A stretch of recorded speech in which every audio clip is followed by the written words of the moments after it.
Shri Lakshmi white house Venkateswara handlooms ground floor 29 number madam. ఈరోజు మనం kalamkari cotton సమ్మర్కు కలంకారీ కాటన్ సారీస్ చూస్తాము. మీకు కొన్ని కలర్స్ పెట్టాను మేడం. షాప్లో ఇంకా కలర్స్ చాలా ఉన్నాయి. మీకు మచ్చుకు కొన్ని చూపిస్తున్నాము. ఒక సారీ కూడా మీకు ఓపెన్ చూసి చూపిస్తాం మేడం. ఇది మామూలుగా కలంకారీలో డిజైన్ ఈ విధంగా ఉంటుంది మేడం. ఇది పళ్ళు అంటారు.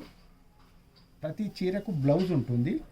బ్లౌజ్ మీకు మ్యాచింగ్ బ్లౌజ్ ఇస్తాడు మేడం. ప్రతి చీరకు బ్లౌజ్ ఇలా ఉంటుంది. చీర అంతా మళ్ళీ మీకు ఈ విధంగా స్మూత్గా ప్యూర్ కాటన్. ఇందులో ఎలాంటి మిక్సింగ్లు ఉండవు మేడం. కలంకారీలో మామూలుగా మీకు ఇవి 1500కు 2 సారీస్ లెక్క ఇస్తున్నాము. చాలా కలర్స్ ఉన్నాయి మేడం. మీరు షాప్ విజిట్ చేయండి. లేదంటే మీరు బుక్ చేసుకున్న ఈ కలర్స్లో మీకు ఇంటికి కూడా పంపిస్తాము. ఒకసారి గమనించండి మేడం. Thank you.